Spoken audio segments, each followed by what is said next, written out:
I just couldn't believe it. And we got to the funeral home, and my little nephew, he was holding my hand. He said, "Come on, TT." And when we got by that door, me and my sister Tammy, we just started to break down because we knew what was in that room. We knew what was in that room. It was our father in the casket, dead. And my brother came here to help him, but he did. He looked good. And it was a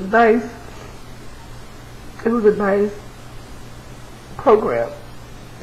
And people was coming up to me, people he worked with. I mean, it was such a big turnout because everybody, if you knew my daddy guy, you couldn't help but love him. Everybody loved my daddy. Everybody loved Walter. He was like the most kindest, nicest man you can ever meet. Did he have demons? Yes. He used to be a drinker. It cost him, 2 marriages. And, a lot of things. But everybody had made mistakes in life, and that was his mistake, but he was still a good father. He was still a good man. And I just couldn't believe that I was tonight seeing my daddy lay in that casket. It just looked like he was sleeping, and I just wanted to go in there. Like I went through peeking his room, when you were overly like, "Dad, you oversleep, clock? Your alarm going off, time to get up, go to work." Missed that. And afterwards,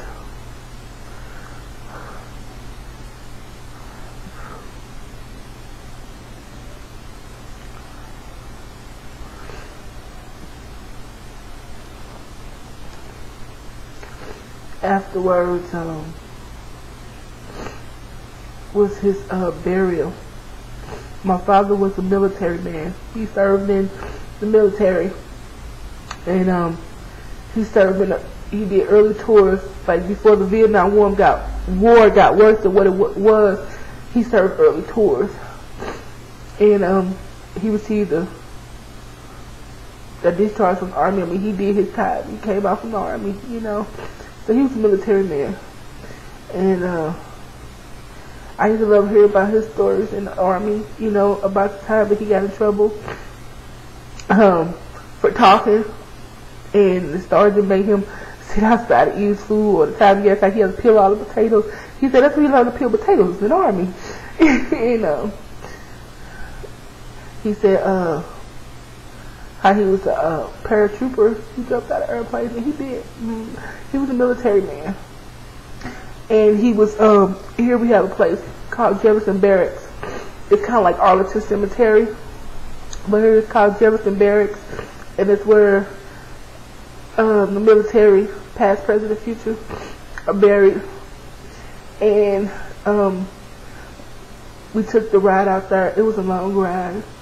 Man, I just couldn't believe it.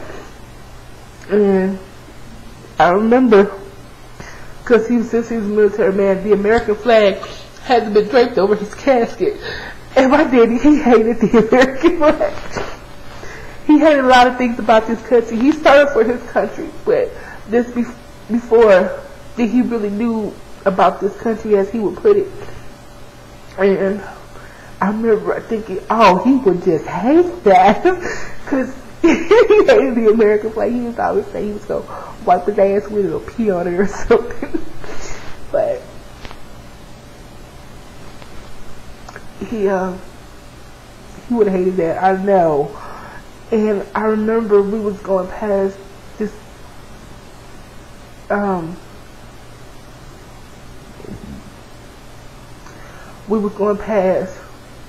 main intersection,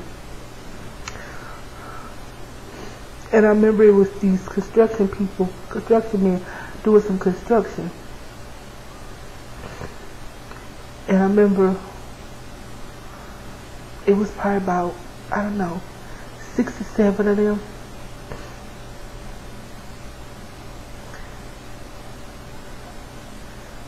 And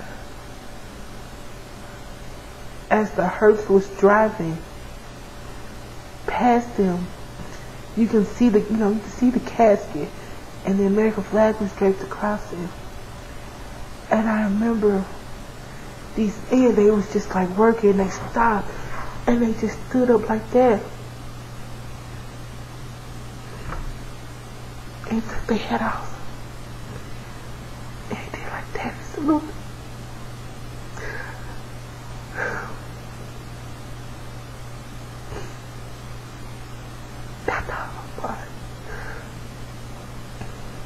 That really touched my heart. If they didn't know this man from Adam, and yet they paid their respect like that. And then we got to to Jefferson Barracks, and we got out. And soon, when the pallbearers pulled his casket out, it was the military men there, and they was saluting him as they was pulling him out. And we went over there, and the minister said what was said, and I remember they did the silent, and they did the gun salute. And I remember when they did that gun salute, it was like somebody was stabbing me in my heart. And then they started playing,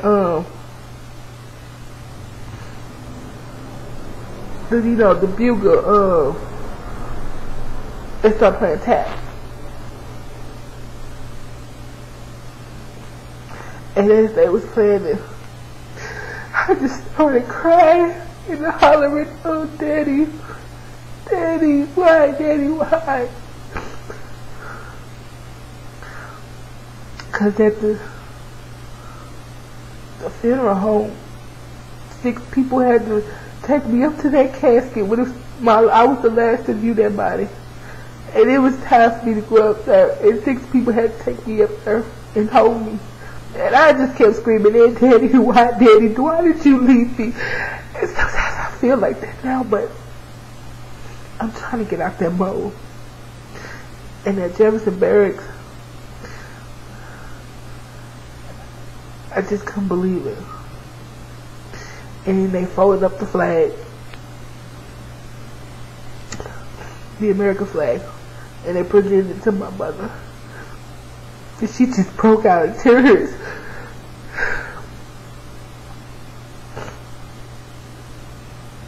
And it was time to go. And I remember just standing there with my hand just like this on his casket. And my best friend, she said, "Come on, we gotta go." I said, "No, I can't leave him out here by himself." She said, "Please, come on. He gonna be okay. He gonna be okay." I said, "You can't leave him out here by himself."